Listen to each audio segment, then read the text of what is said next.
주님의 이름으로 여러분을 환영합니다. 우리 인사 나누겠습니다. 예수 그리스도의 평화가 여러분과 함께 하시기를 바랍니다. 옆 사람을 향해서요, 예수 그리스도의 평화가 집사님과 장로님과 함께 하시기를 바랍니다. 이제 우리 같이 마음을 모으시고 기도하심으로 하나님 앞에 예배 올립니다. 다 함께 기도합니다.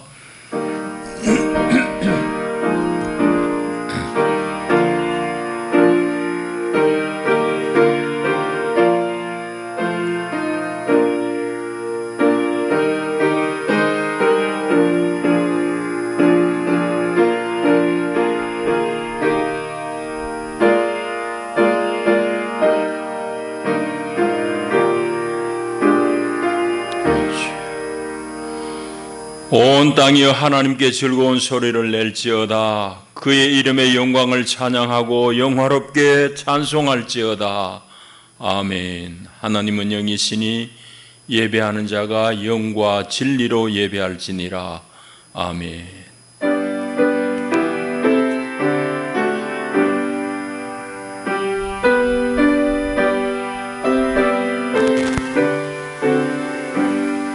영원히 찬양받으실 주 여호와 우리 아버지 하나님, 놀라우신 능력과 크신 은총을 인하여 주께 영광 돌립니다.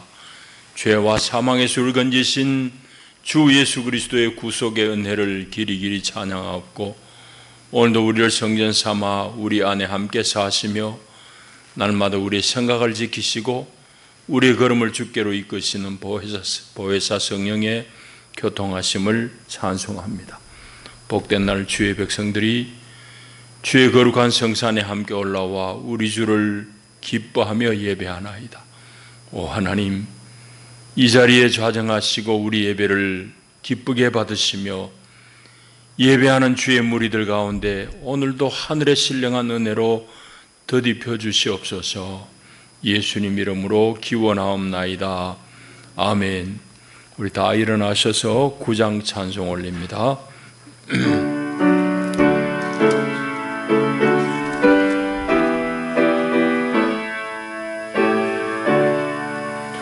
하늘에 가득 찬 영광의 하나님, 온 땅에 충만한 존귀하신 하나님, 생명과 빛으로 지혜와 권능으로 언제나 우리를 지키시는 하나님, 성부와 성자와 성령 삼위의 하나님, 우리 예배를 받아주시옵소서. 주 앞에 나올 때 우리 마음 기쁘고 그 말씀 힘되어 새 희망이 솟는다. 고난도 슬픔도 이기게 하시옵고 영원에 잇대어 살아가게 하소서. 우리의 자랑과 기쁨, 생명의 하나님, 우리 예배를 받아주시옵소서.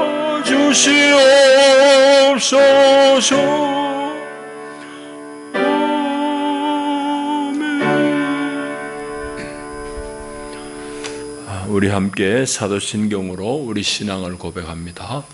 나는 전능하신 아버지 하나님, 천지의 창조주를 믿습니다. 나는 그의 유일하신 아들 우리 주 예수 그리스도를 믿습니다. 그는 성령으로 잉태되어 동정녀 마리아에게서 나시고 본디오 빌라도에게 고난을 받아 십자가에 못 박혀 죽으시고 장사된 지 사흘 만에 죽은 자 가운데서 다시 살아나셨으며 하늘에 오르시어 전능하신 아버지 하나님 우편에 앉아 계시다가 거기로부터 살아있는 자와 죽은 자를 심판하러 오십니다. 나는 성령을 믿으며 거룩한 공교회와 성도의 교제와 죄를 용서받는 것과 몸의 부활과 영생을 믿습니다. 아멘.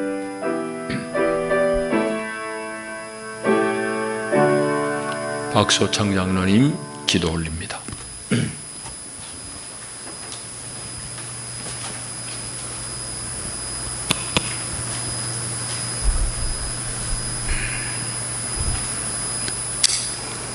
감사하신 하나님 아버지, 오늘 주일은 올 한 해 농사하여 첫 번 수확한 첫 열매를 햇빛과 비바람을 주신 창조주 하나님께 맥주 감사절 절기로 구별하여 지키게 하심을 감사드립니다.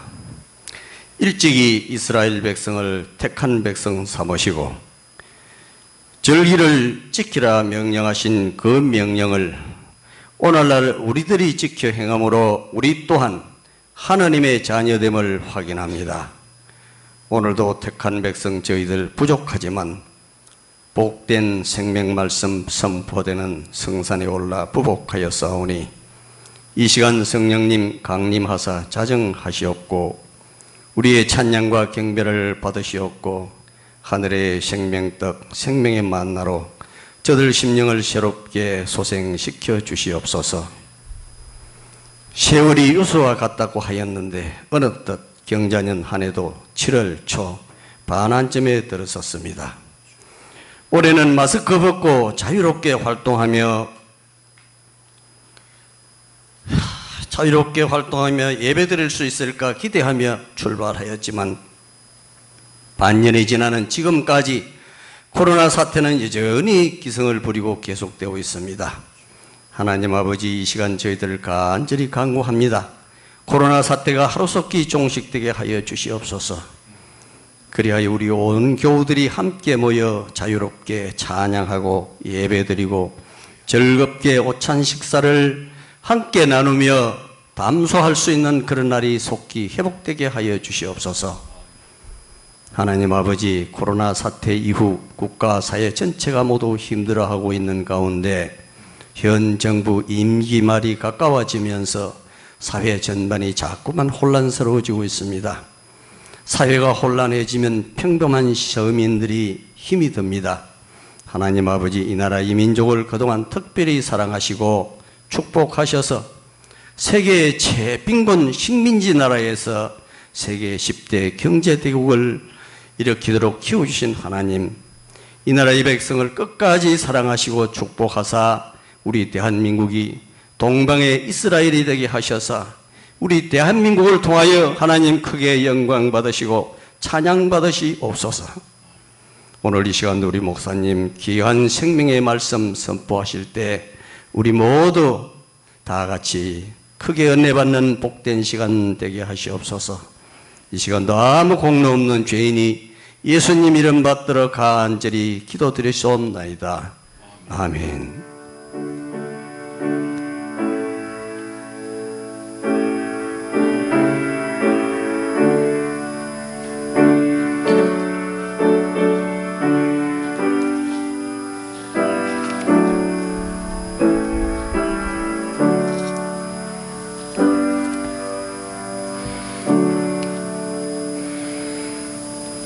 이 아침 주시는 하나님의 생명 양식은 신약 성경 마태복음 5장의 말씀입니다. 마태복음 5장 38절부터 48절까지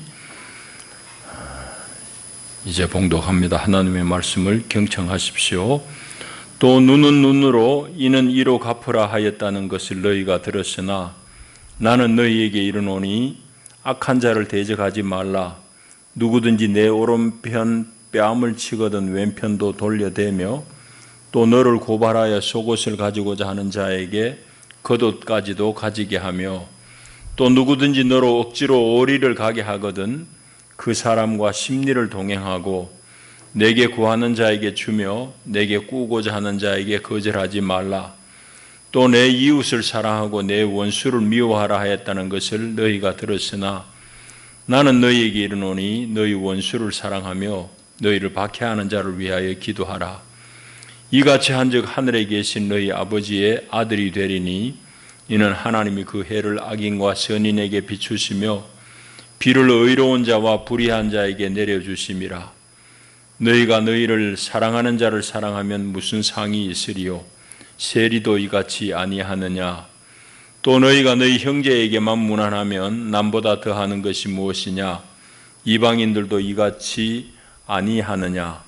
그러므로 하늘에 계신 너희 아버지의 온전하심과 같이 너희도 온전하라.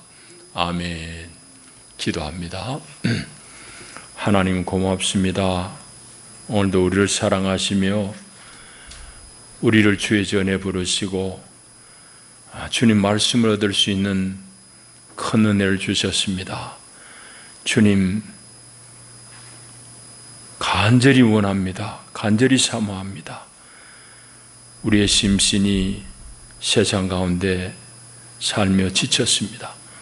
주님 말씀으로 우리를 위로하시고 새 힘을 주시고 소생시켜 주시옵소서. 주님의 말씀의 생명이 우리의 영이요 우리 속을 살리는 생명의 근원입니다. 우리에게 자비를 입혀 주시옵소서. 예수님 이름으로 기도하옵나이다. 아멘.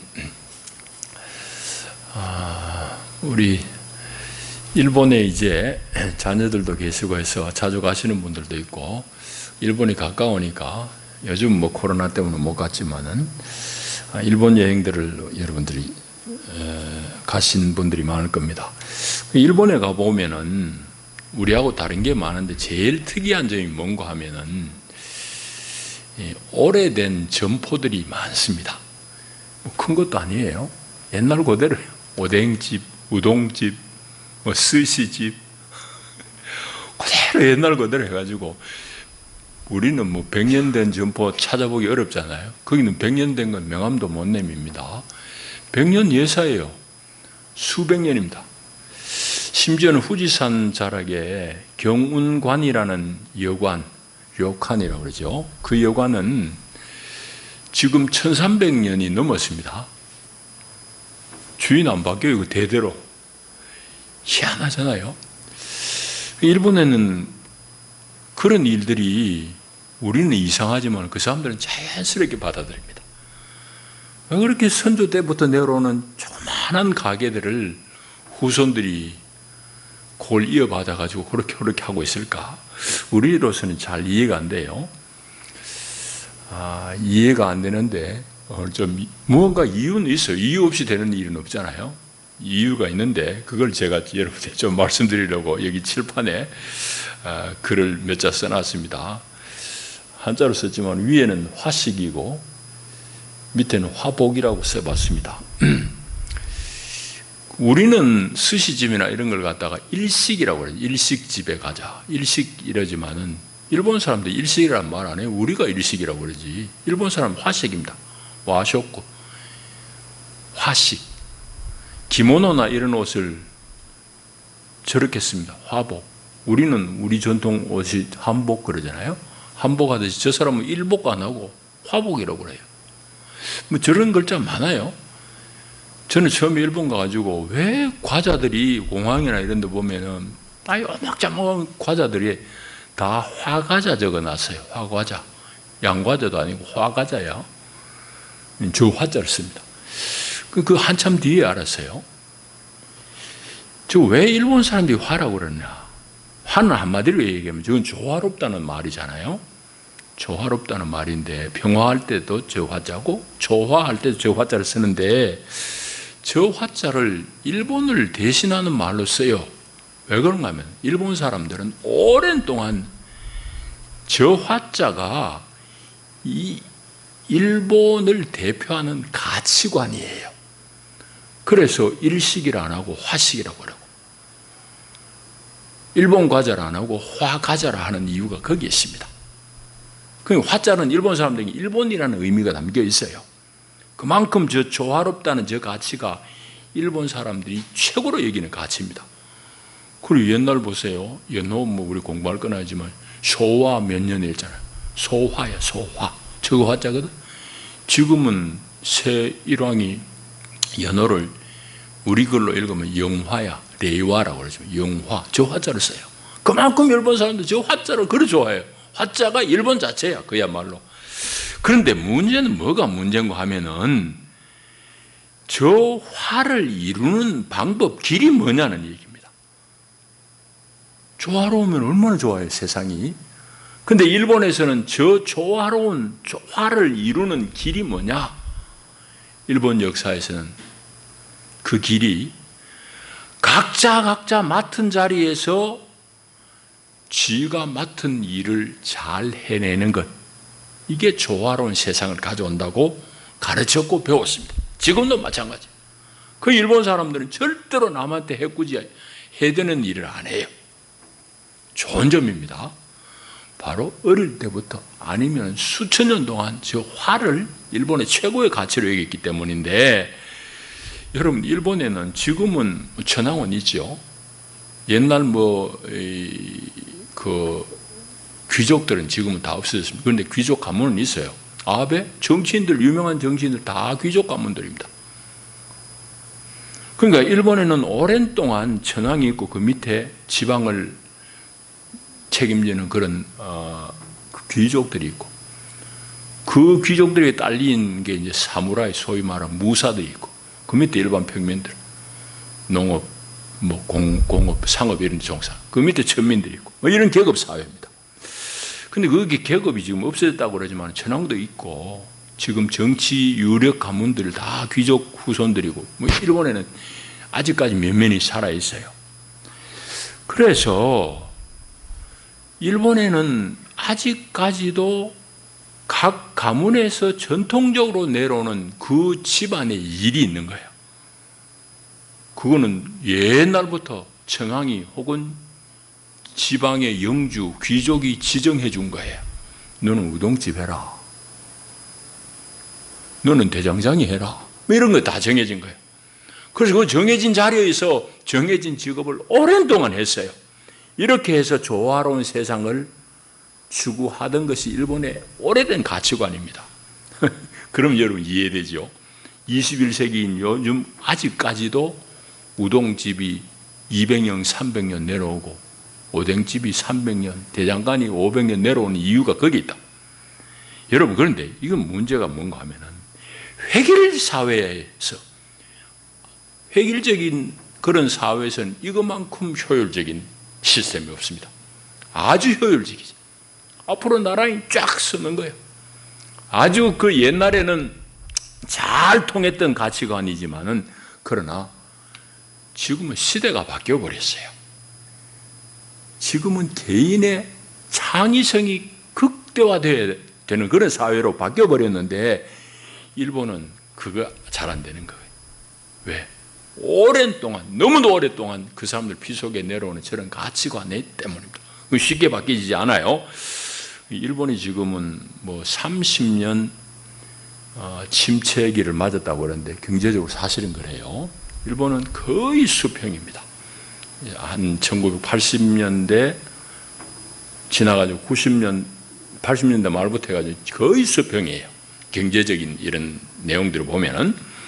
그런데 제가 보기에는 일본은 상당 기간 앞으로도 이런 침체가 더 계속될 겁니다. 바로 이런 이유 때문입니다. 국민 일반의 이 의식이 바뀌는 데는 오랜 시간이 걸려요. 그 오랜 시간이 걸리기 때문에 일본의 이 침체적인 분위기, 침체기는 더 오래 갈 겁니다. 여러분, 참 무서운 얘기예요, 사실은. 그런데 그 얘기를 우리 신앙에다가 한번 적용을 해보죠. 우리 신앙은 어떤 것인가? 여러분, 진리이신 예수님은 변하지 않아요. 예수님은 불변하지만은 세상은 예수님 시대하고 지금은 너무너무 많이 바뀌었어요. 그러면 이렇게 많이 바뀐 세상, 많이 바뀌고 있는 급변하는 세상 속에서 우리는 예수님의 말씀을 어떻게 유연하게 잘 흡수하고 적용할 것인가 하는 것은 우리 몫이에요. 이거 안 되니까 교회가 엉터리 짓을 하는 겁니다. 그래서 오늘 본문은 참 사실은 길게 이야기되지만은 그런 내용을 좀 우리가 살피려고 합니다. 오늘 우리 마태복음 5장 38절부터 이제 끝절까지 읽었습니다. 본문은 우리 잘 아는 대로 산상수훈에 나오는 내용 일부입니다. 마태복음 5장부터 7장까지를 예수님이 산에서 하신 설교이기 때문에 산상보훈 혹은 산상수훈이라고 그래 말합니다. 5장에 특별히 보면은 마음이 가난한 자는 복이 있나니 천국이 그들의 것이며 하면서 8가지 복에 대해서 기록되어 있습니다. 우리 이거 팔복이라고 그러잖아요. 팔복은 잘 알아요. 내용 하나하나를 다 외운다기보다도 마태복음 산상수훈에는 8가지 복이 있다 정도는 우리 다 압니다. 그죠? 그럼 팔복은 아는데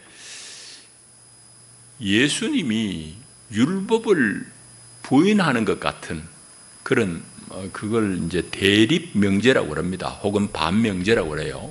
그게 6가지 있다는 것은 우리 잘 모릅니다.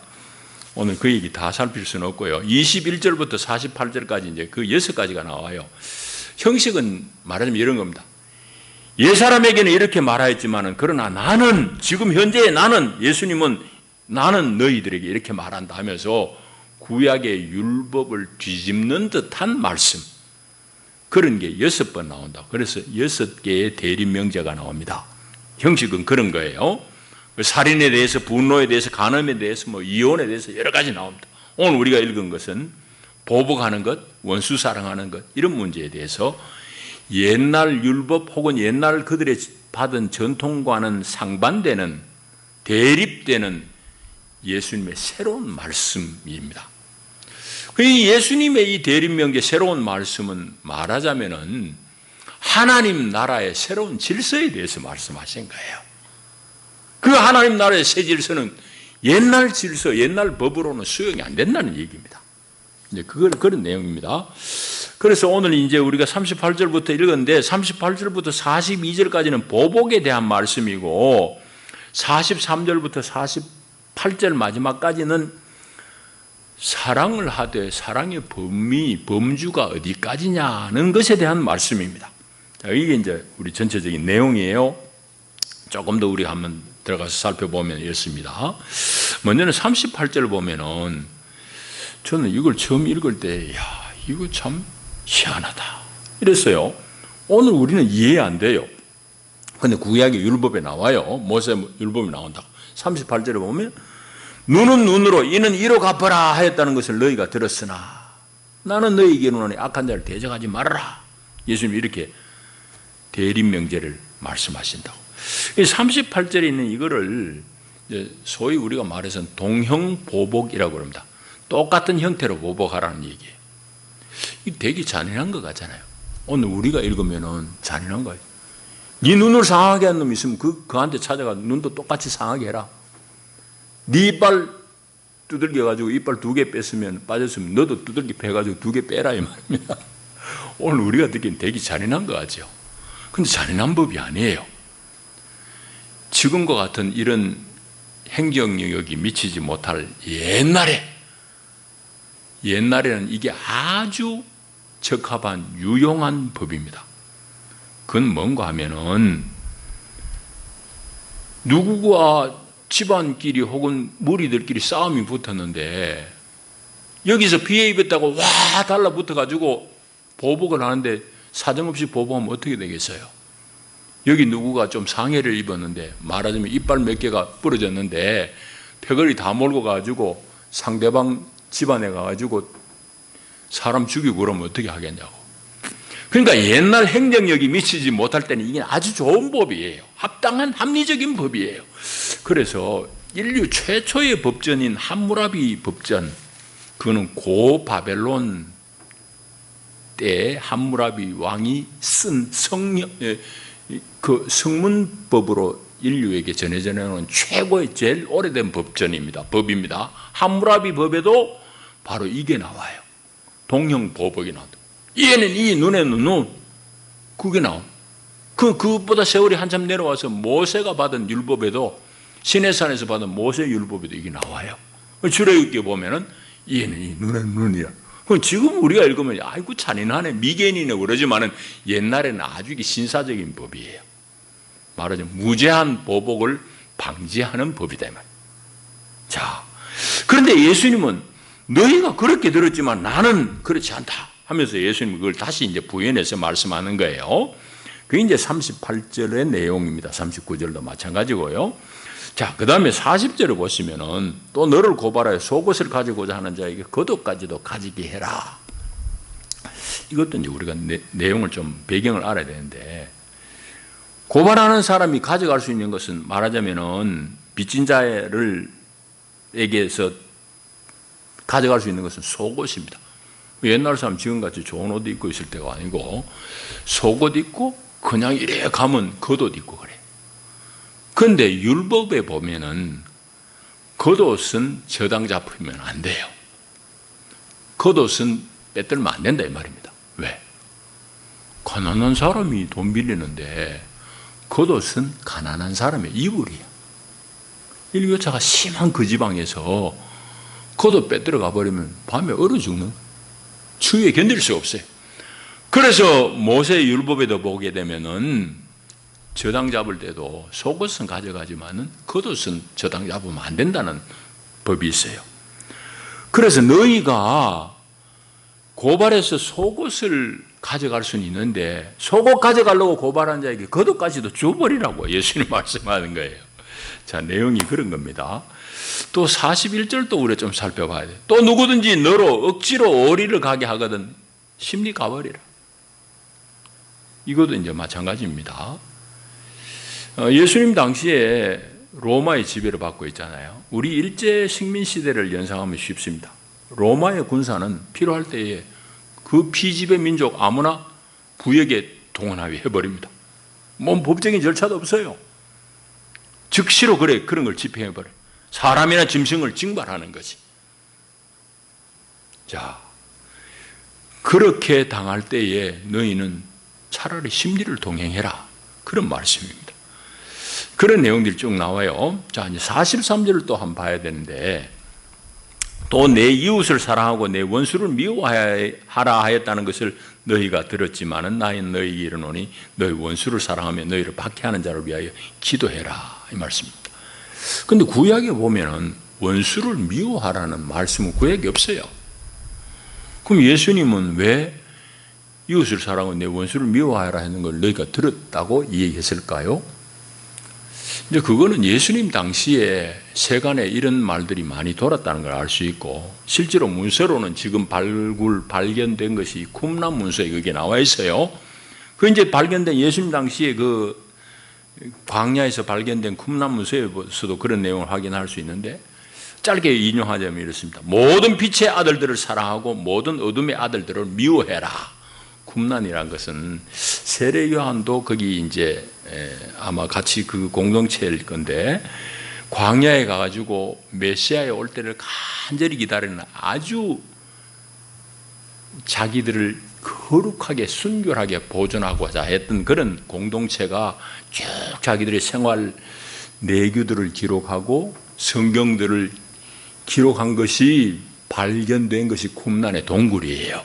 그 문서에 보면은 모든 빛의 아들들을 사랑하지만은 어둠의 자식들은 미워해라. 그런 말씀이 있어요. 그러니까 예수님 당대에 그런 말들이 횡행했다는 것을 우리가 짐작은 할 수 있습니다. 특별히 여기서 이제 이웃은 사랑해라 이럴 때 이웃이란 것은 같은 유대인일 테고, 또 44절 보면 너희를 박해하는 자, 이 원수는 누굴까? 당연히 로마 당국이죠.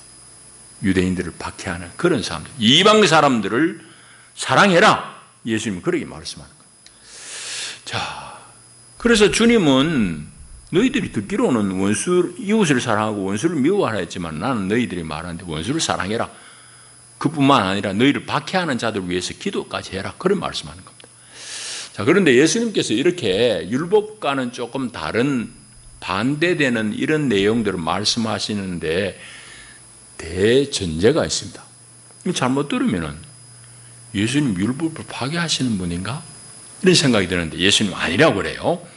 우리 읽진 않았지만 5장 17절에 보시면은 예수님 분명하게 말씀해요. 내가 율법이나 선지자를 폐하러 온 줄로 생각하지 말아라. 폐하러 온 것이 아니요 완전하게 하러 왔다. 그러니까 예수님의 이 대립되는 명제는 율법을 부인하는 것 같은 이 명제는, 이 말씀은 사실은 율법을 부인하는 게 아니라 율법의 의미를 완성시킨다. 율법의 의미를 충분하게 말씀하시는 거다. 이 말입니다. 자, 그게 이제 오늘 우리가 읽은 내용이에요. 자, 이제 우리 얘기를 좀 할까요? 그런데 역사적으로 먼저 살펴볼 것은 교회는 이 말씀 앞에 어떻게 반응했느냐? 교회는 이 말씀을 어떻게 수용했느냐? 이 말씀대로 살았느냐?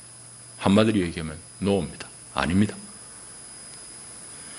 여기 보시면 절대적인 무저항에 입밤별인데 이것도 내밀고 그렇게 하라고 그러는데 절대적인 이런 무저항 혹은 비폭력은 기독교 역사에서 수용된 일이 거의 없어요. 거의 없습니다. 오히려 거룩한 전쟁이라는 구약의 개념을 끌어다가 성전, 거룩한 전쟁을 우리가 하나님의 군대로 일으켜야 된다 해가지고 원수를 증오하고 피를 흘리며 싸운 역사들이 교회 역사예요. 여러분, 우리 제일 대표적인 게 뭐죠? 십자군 전쟁이잖아요. 십자군 전쟁. 11세기 말부터 해가 200여 년 동안 전쟁을 벌여서 7차례 원정을 갔으니 이게 지긋지긋하게 전쟁을 한 거예요. 이슬람하고 싸워가지고 성지 예루살렘을 탈환해야 된다는 그런 명분을 내걸고는 교황이고 군주들이 자기들 이속을 챙긴 거지. 그 십자군 전쟁은 교회의 아주 치욕이에요, 사실은. 그런데 그때는 뭐 치욕인 줄 알았나? 사람들을 막 사지로 내모는 거지. 거룩한 전쟁, 거룩한 전쟁 이러면서. 그 역사가, 피해 역사가 200년이에요. 물론 계속 한 건 아니에요. 7차례 하여튼 군대를 동원해가지고 십자군 전쟁을 벌였으니 소년 군대들도 모병했어요. 아주 잔인했던 역사입니다. 교회는 그런 오류를 범했어요. 그런데 그것뿐이 아니에요. 이슬람하고의 전쟁만이 아니에요. 같은 기독교인들인 로마 가톨릭하고 개신교인들이 싸운 역사가 유럽의 역사예요, 사실은. 그 제일 우리가 흔히 뭐 다른 것도 있지만 30년 전쟁이라고 그래요. 30년 동안 유럽 여기저기서 계속 구교도하고 개신교도들하고 싸움 박질했다고. 제일 먼저는 보헤미아, 지금 체코 지방부터 해가지고 뭐 독일 저 북부, 네덜란드, 덴마크, 스웨덴, 프랑스, 독일, 온 유럽을 휘젓고 다니면서 30년 동안 피 터지게 싸운 게 뭐냐? 누구끼리 싸웠느냐? 성당에 댕기는 놈하고 교회 댕기는 놈들 싸운 거예요. 여러분, 이게 교회의 역사야. 정말 너무너무 우리가 부끄러운 역사예요.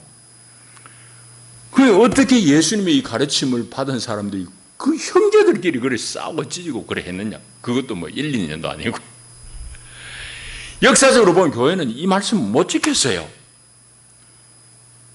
교회는 못 지켰는데 오히려 이런 무저항의 가르침은 기독교 안에서 아주 작은 흐름, 비주류 기독교회에서 이 절대 평화를 수호하려고 애를 많이 썼던 것을 볼 수 있습니다.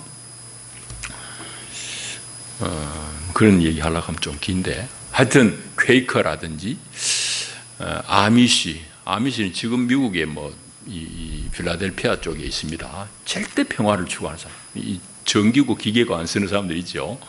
그런 분들은 절대 평화를 이루어요.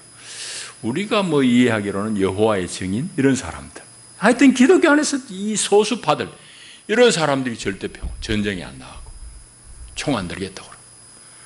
역사적으로는 교회 전체들은 예수님의 말씀을 지키지 못했어요. 수용을 못했단 말이에요. 안 했는지 못했는지 하여튼 그랬어요. 결과적으로 보면. 그럼 이제 오늘 우리 얘기하십시다. 오늘 여러분들은 이 말씀을 들을 때에 쉽게 수용이 되느냐 이 말이지. 왼밤 때리려고 하면 이것도 되고 속옷 빼들어 가려면 한테 겉옷까지 다 주고 그게 되냐 이 말이지. 그리고 원수까지 사랑하는 게 되느냐 이 말이지. 여러분, 오늘 우리도 이게 쉽게 수용이 안 되는 건 마찬가지예요. 여러 가지 이유가 있지만 두 가지 면을 우리 살펴봐야 됩니다. 먼저는 실제 우리 생활에서 날 그렇게도 손에 입히고 하는 원수를 사랑하는 것 불가능합니다. 원수 사랑은 고사하고 이웃 사랑도 잘 안 되는데 이게 우리 현실이잖아요. 이웃을 사랑하라는 구약의 율법의 수준에 이르기 어려운 거예요. 이렇게 어려운데 우리는 예수님의 이 말씀을 율법으로 받으면 얼마나 고민이 많겠어요. 그러니까 아예 못 들은 채 버리는 거지. 에이 그건 뭐 이런 식으로 우리는 스쳐 지나가려고 그래요. 오늘 이 말씀을 우리 맞닥뜨렸으니 어떻게든지 살펴내야 돼요. 자, 그런 차원에서 우리가 이 말씀을 수용하기 어려워. 또 하나는 세상에 못된 짓 다 하는 그런 나쁜 놈들을 사랑해야 된다고 그러면은 세상의 사회 정의는 어떻게 되냐? 다 무너져 버린 거 아니냐? 맞는 얘기. 세상에 못된 짓 하는 놈들 다 용서해주고 다 사랑해주고 그러면은 세상에 어떻게 되냐? 하루아침에 무질서지. 그 말 맞아요. 근데 예수님이 말씀은 사실은 좀 다른 차원이 얘기해요. 하나님 안에서의 복음을 만난 사람은 개별적으로 이 마음으로 살아라는 얘기를 하고 있는 거예요. 그런데 이게 우리 현실적으로는 방금과 같은 그런 이유 때문에 우리가 이 말씀 그대로 살기는 대단히 어렵습니다. 그리고 원수 사랑한다는 것이 우리가 정의를 위해서 수고해야 될 사회적인 이런 수고 노력을 포기한다는 내용이라고 그러면은 이 원수 사랑이라는 것은 아주 공허한 얘기예요. 구름 잡는 얘기일 뿐이에요. 그 예수님이 하신 말씀은 그럼 도대체 뭐냐 하는 얘기입니다. 원수를 사랑하는 이 예수님의 말씀이 의미하는 바가 뭐냐? 그걸 짧게 정리를 해야 되겠습니다. 일단 예수님 말씀은 복음인데 이 복음이란 것은 법은 아니에요. 율법이 아니다 이 말이에요. 법이란 것은 이거 하면 지켜라. 못 지키면 뭐 이런 벌이 있다. 이게 법이잖아요. 구약의 율법이 다 그래요. 예수님의 복음은 우리가 듣고 하나님의 생명을 얻어 누리는 하나님의 영적인 역사가 이 말씀 복음이에요. 그 예수님의 이 말씀의 의미는 결국은 율법을 완성시킨다고 그러는데 예수님의 이 말씀의 의미는 뭔가 하면은 너희들이 세상적인 관점에서 이만큼 한 윤리적인 수준을 들었지만은 나의 제자된 너희들은 하나님 나라의 시민인 너희들은 적어도 세상의 이 윤리적인 차원을 넘어서야 된다는 그런 말씀이에요. 그래서 하나님 나라의 시민된 사람들의 그 수준은 적어도 하나님의 마음을 품을 줄 아는 정도의 수준이 되어야 된다. 그 차원까지 가야 된다는 말씀을 하고 있는 거예요. 그게 이제 반복됩니다. 45절에도 48절에도 이같이 한즉 하늘에 계신 너희 아버지의 아들이 된다. 그렇게 말씀하잖아요. 그래서 하나님은 어떤 하나님인가? 45절 뒤에 보면은 하나님이 그 해를 악인과 선인에게 비추시며 비를 의로운 자와 불의한 자에게 내려주심이라 했습니다. 하나님은 악인 선한 사람 가려가지고 햇빛을 비추고 가려가지고 비를 내려주고 하시는 분이 아니에요. 하나님은 세상의 모든 사람에 다 개방적으로 하나님의 은총을 내려주신다는 말입니다. 그러니까 오늘 우리를 향해서 주님은 뭐라고 그런가 하면은 이 말씀을 통해서 우리의 마음이 하나님과 이웃을 향해서 전적으로 개방돼 열린 마음을 가져라 그 말입니다. 그 마음으로 살고 그 마음으로 품고 그 마음으로 사랑해라 이 말입니다. 그러니까 다시 얘기하면 복음은 법이 아니에요. 여러분들이 깨우치는 만큼 살아내야 될 복음이에요. 생명의 말씀이에요. 예수님은 그걸 얘기하는 거예요. 뭐 그런 예들을 우리가 좀 많이 얘기해야 되는데요. 다 할 수는 없고 특별히 이제 지금 우리가 북한하고 지금 이 남북이 분단돼 가지고 오랜 세월이 흘렀습니다.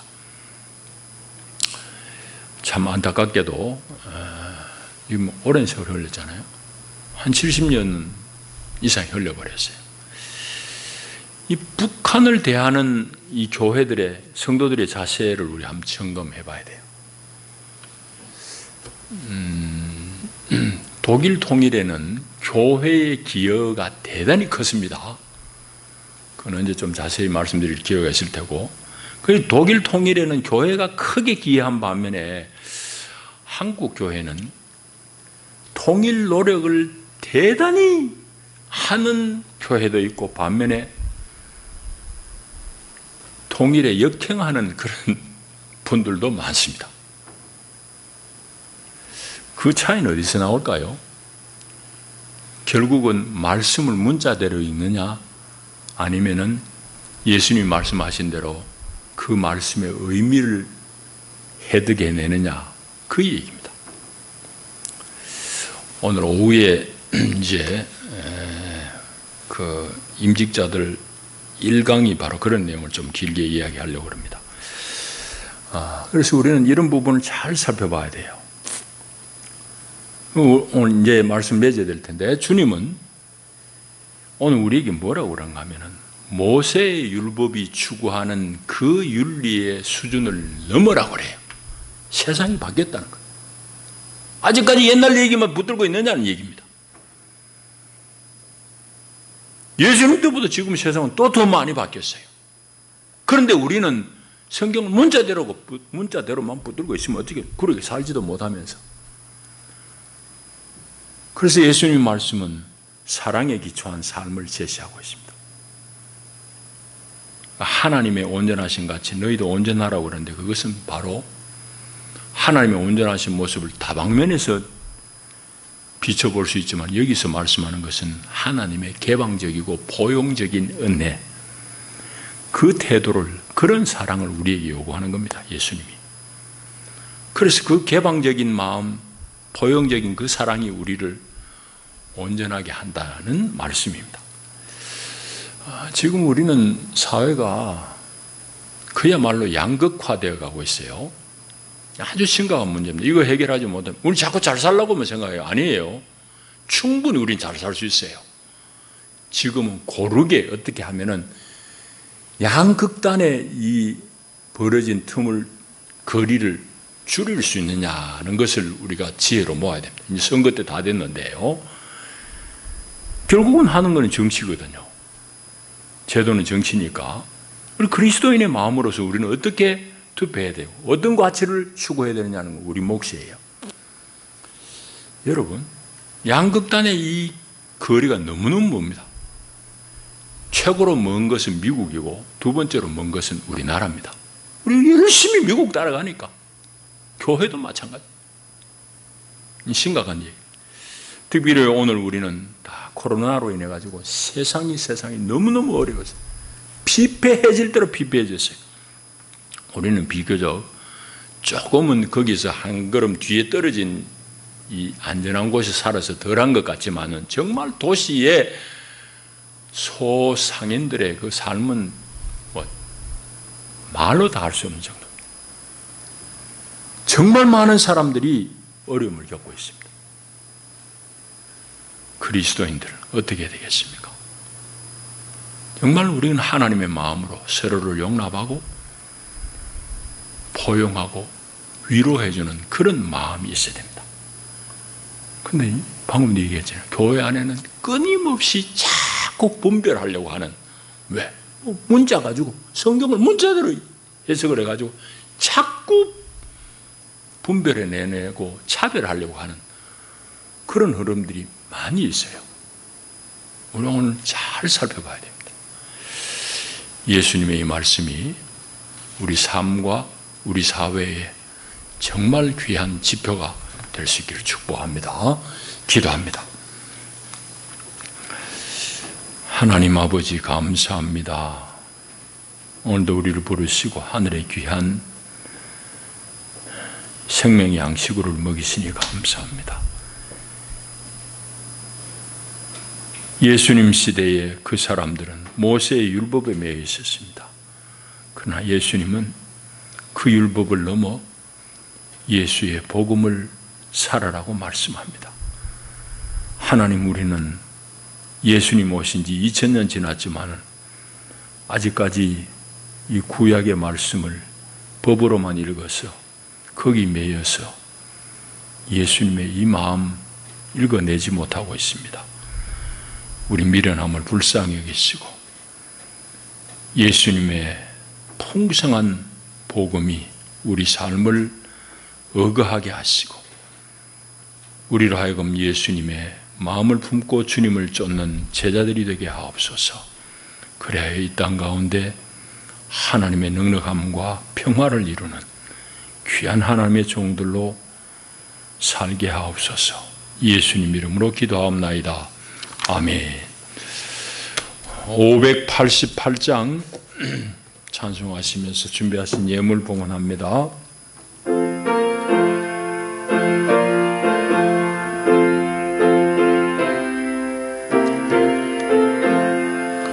공중 나는 새를 보라. 농사하지 않으며 곡식모아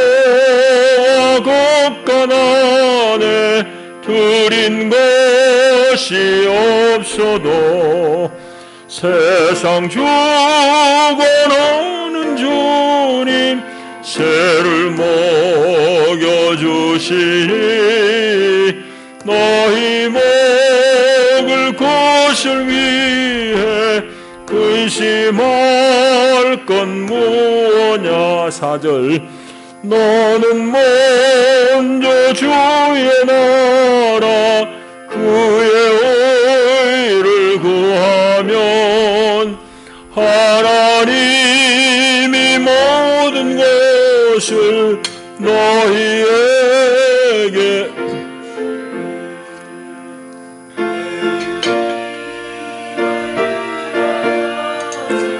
아무 염려 말지니 내일 염려하지 말라. 오늘 고생 족하다. 아멘. 기도합니다. 하나님이 우리를 구원하신 은혜에 감사하고 늘 우리의 삶 가운데 하나님의 풍성한 생명으로 우리를 새롭게 하신 모든 것에 감사하며 우리가 하나님 앞에 귀한 예물을 봉헌합니다. 주님 기쁘게 받으시고 이 예물에 우리의 온 몸과 마음을 드리는 마음으로 드리오니 하나님 우리 삶을 인도하시고 책임져 주실 줄 믿습니다. 경영하는 일과 모든 자녀들의 일 가운데 하나님 복을 내려주시옵소서. 예수님 이름으로 축복하고 기도하옵나이다. 아멘. 교회 소식 주보를 봐주시기를 바랍니다. 공동의회의 결과가 있고 이분들이 잘 교육 훈련 받아서 교회 일꾼으로 세워질 수 있도록 여러분 기도해 주시길 바랍니다. 4번에 보면은 이제 오늘부터 임직자들 대상으로 줌으로 교육을 할 텐데 오늘 1강은 성경의 권위에 대해서 합니다. 이거는 다 들어야 될 내용인데 이 주일날 이 설교를 통해서 하기 어려워요. 그래서 오후 3시에 우리 카톡에 줌 링크를 걸겠습니다. 오늘 강의는 누구나 들을 수 있도록 그렇게 하시면 좋겠습니다. 다음 주일 재직해 있고 오늘 특별히 감사한 것은 우리 이명식 장로님 가정에서 우리 박순복 권사님 기일을 맞아서 여러분들의 떡을 대접합니다. 이상입니다. 일어나셔서 우리 인사를 나누겠습니다. 잘 오셨습니다. 반갑습니다.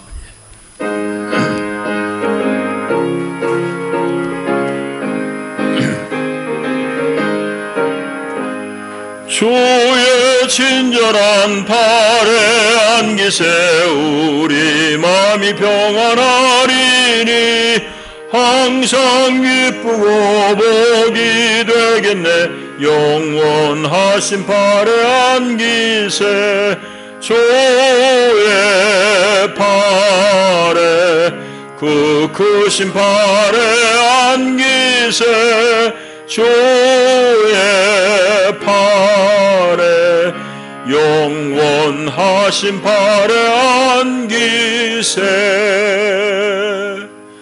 주 예수의 은혜와 하나님의 사랑과 성령의 교통하심이 참으로 모세의 율법을 넘어 하나님의 마음을 알아 예수 그리스도의 뒤를 쫓기를 결단하는 하나님의 사람들 위해 저들의 가정과 자녀들 가운데 영원히 함께 하시기를 축원하옵나이다. 아멘. 아멘.